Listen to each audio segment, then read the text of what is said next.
नमस्कार, मैं हूं शम्स ताहिर खान। आज वारदात में अगले आधे घंटे तक आप जो कुछ भी देखेंगे उसे देखने के बाद दो ही चीजें हो सकती हैं, या तो आप हंसेंगे या फिर कोसेंगे।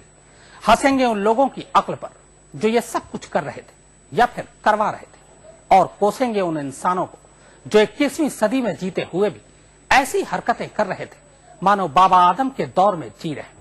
और इन्हीं लोगों पर है हमारा ये खास कार्यक्रम मियां।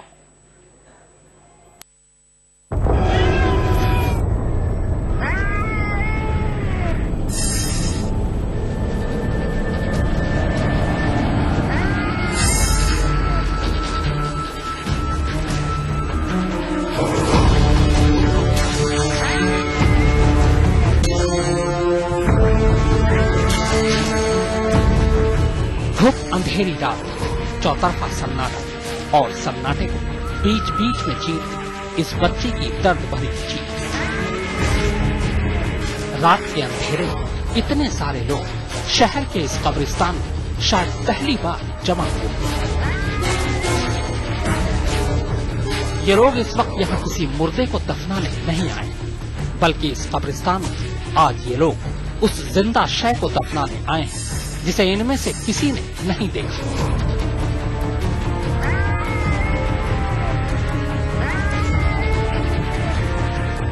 और न दफनाए जाते वक्त ही कोई उसे देख पाएगा, पर फिर भी उसे दफनाना है, लिहाजा इस वक्त उसी की तैयारी चल रही है।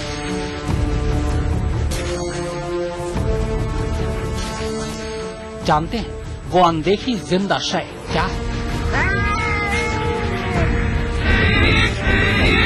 बिल्ली। जी हाँ, आप ठीक समझे। इस वक्त ये तमाम लोग एक साथ इस कब्रिस्तान में जिंदा बिल्लियों को दफनाने पहुंचे हैं।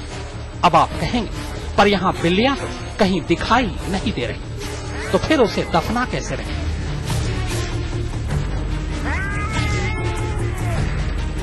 तो जनाब, जरा इन तांत्रिक साहब की नजर से देखिए, बहुत मुमकिन है आपको बिल्लियां दिखाई दे जाए। वैसे भी यहाँ इस वक्त एक दो नहीं बल्कि पूरी 40 बिल्लियां दफनाई जा रही हैं।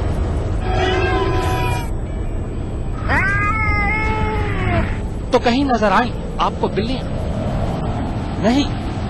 चलिए एक और कोशिश कीजिए। अब जरा आप इस मिट्टी की हांडी को देखिए जिसे इस लड़की ने अपने मुंह से पकड़ रखा है। जानते हैं इस हांडी में क्या है और इस लड़की ने हांडी को मुंह में क्यों पकड़ रखा है? तो सुनिए, दरअसल ये लड़की इस वक्त अपने मुंह से बिल्लियां उगल रही है और वो सारी बिल्लियां इस हांडी में कैद होती जा रही है।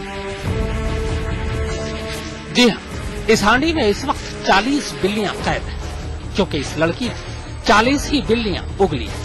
अब हांडी के अलावा आपको कुछ नजर आए या ना आए, यह आपकी गलती है, क्योंकि यहाँ इस वक्त जितने लोग खड़े हैं उन सब ने न सिर्फ हांडी में बिल्लियां देखी हैं, बल्कि उन बिल्लियों को दफन होते भी देखा है।